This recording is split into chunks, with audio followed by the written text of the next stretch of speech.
Barnoota haalaan barbaachisaa ta'ee fi namoota chaanaalii YouTube irra banatanii jiranuu fi haala kamiin chaanaalii YouTube keessanii akka searchidhaan bahu akkasuma guyyaa muraasa keessatti chaanaaliin keessan vooraalee guddaa yookaan immoo view guddaa yookaan subscribe guddaa karaalee isin argamsiisuu dandeessan jechuudha. Siitingii haalaan barbaachisaa ta'een isin agarsiisa.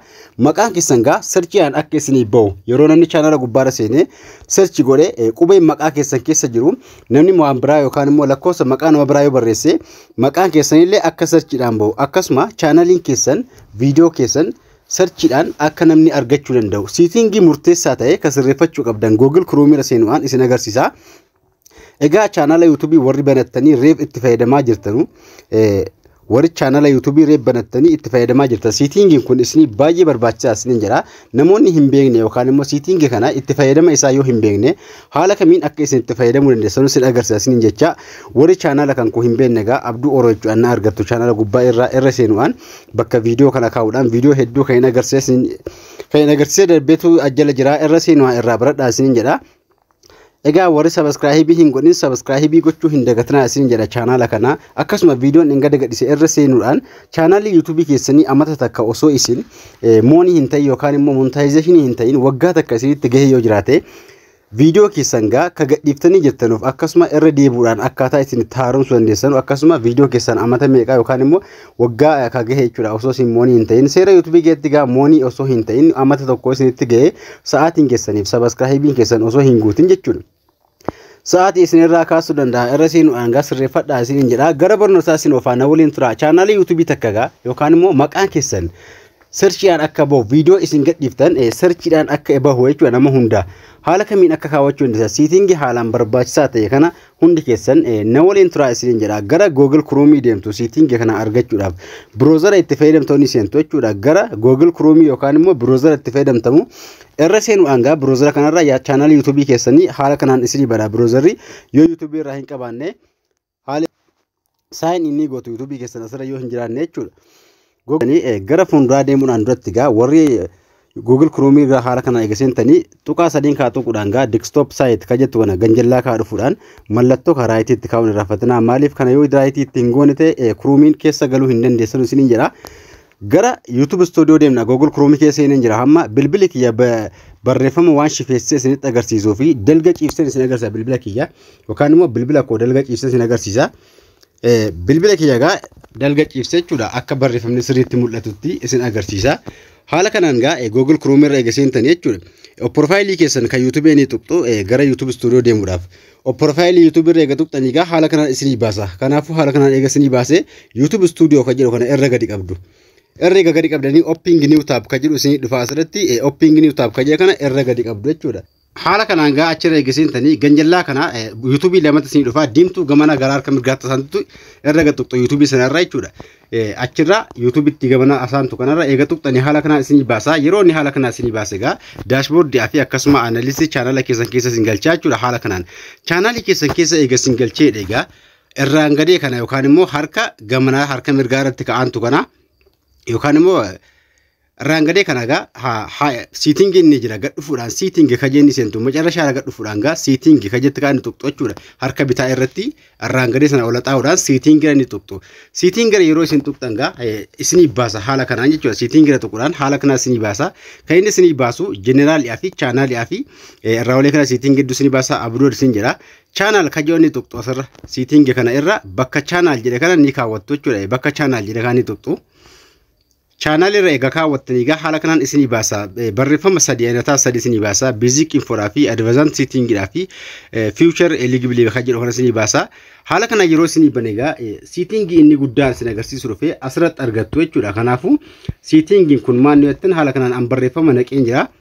Isin immoo asirratti rangadee kana barreeffama irra gachuun yookaan immoo haala kanaan asirratti irraa olee kana keyboard ka jedhe ni jira. Asirra keyboard ka jedhe kana yookaan immoo keyboard ka jedhe kana jechuudha. Keyboard kana barreeffama adda addaa hashtagii fayyadamuudhaan gaa bakka keyboard kana keessatti ni fayyadamtu. Fakkeenyaaf waa muraasa irra naqeen jiraani. Haala kanaan as keessa ni tuqxu. Bakka sana eega tuqxanii sanduuqa keessan duwwaa yoo ta'e barreeffama barbaadan waa'ee chaanalota maqaa keessanii wal qabatee fi waan dalagaa isin YouTube irratti hojjettanu yookaan immoo waan diraamaa ta'e barnoota waan sanaa kan wal qabatee fi akkasuma siitingilee hedduu wantoota namni search godhee argachuu danda'u maqaa keessan afaan Ingiliffaatiin afaan Amaariffaatiin yoo barbaadan Ingiliffaanis Amaariffaanis asirratti barreessuu dandeessu sinin jira. Fakkeenyaaf asirratti barnoota afaan Oromoo jettan yookaan immoo barnoota afaan Oromoo yoo ta'e illee barnoota afaan Oromoo barnoota itti kaatanii googoto yookaan immoo ganjallaa kana next yookaan immoo search gooto jechuudha. Ganjallaa kana gooyettan ala kana isinii baasa. Ammallee barnoota afaan Oromoo yoo jedhee namni takka jechuudha barnoota afaan Oromoo jedhee channel YouTube gubbaarratti yeroo barreesse kan anis gatiin as keessatti haala kanaan afaan Oromoo jedhee kaawwadheenaan jechuudha. Maqaan koo yookaan immoo kajarri search godhan sana keessa dhaqee galaa jechuudha. Kanaafuu keyboardii kana afaan Ingiliffaatiif afaan Amaariffaatiin akkasuma yoo barbaadan maqaa channel keessanii afaan Ingiliffaatiinis afaan Amaariffaatiinis akkasuma channel keessatti waan dalagdanu hunda isaa jechuudha. Afaan barbaadaniin asirratti tarreessitu jechuudha irraan gadii kana. Kanneen kana baay'istanii yookaan immoo baay'ee ni barreessitu keyboardii kana keessatti jechuudha. Yeroo isin barreeffatan waa'ee YouTube irraa dhimma irratti dalagdee barnoota siitingii bilbilaa ta'e siitingii bilbilaa ittaniituma wantoota hedduu ni barreessitu asirratti jechuudha. Waa hedduu eega barreessitanii haala kanaan search gochuudhaan waan barbaadan maqaa nama chaanalii gurguddaa qabu yookaan immoo subscribe hedduu qabullee barreessuu dandeessu sinin jira. Haala kanaan keyboardii kana keessatti waan barbaadan barreessuudhaan gaa searchiidhaan viidiyoo keessan yookaan immoo maqaa keessan yeroo isin asirratti barreeffattan namni biraa YouTube gubbaarraa search yoo godhe channel keessa viidiyoo kan keessanis argachuu danda'a. Akkasuma channel keessan immoo yeroo namni search godhe YouTubein isinii beeksisa sinin jira. Bakka kana seenuudhaan gaa wantoota hedduu as keessatti barreessuudhaan eega barreessitanii fixanii kaatanii asaxaa'uudhaan save ka jettu ni jirti. Save ka jettu kaanii tuqxu jechuudha. Barreessitanii eega fixanii kaatanii bakka sana tuquudhaan gaa save ka jettu tuquudhaan save gootanii sinin jira. Eega save gootanii bilbila yookaan immoo channel keessan bakka keyboardii sanarraa isin baasa sinin jira. Haala kanaan eega save gootanii namoonni search godha YouTube channel gubbaa irratti maqaa keessaniif akkasuma dhimma isin akkeetti barreessan takka search ka godhanii wantoota isin barreessan wantoota isin dalagdan isin argachuu yookaan immoo maqaa channel keessanii argachuudhaan subscribe isin gochuu danda'u sinin jira.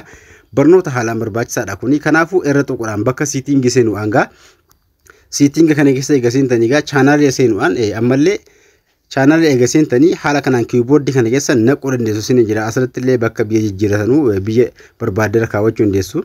Kanagaa irra seenuudhaan daalli keessan jechuudha sirreeffachuu dandeessu yookaan immoo irra barreeffama achi keessa tarreessanii naquu dandeessu baay'ee jechuudha. Anamma waa xiqqoon naqee achirra seenuudhaan gaa irra naquu dandeessu sinin jira. Haala kanaan itti fayyadamaa as keessa yoo isin akkana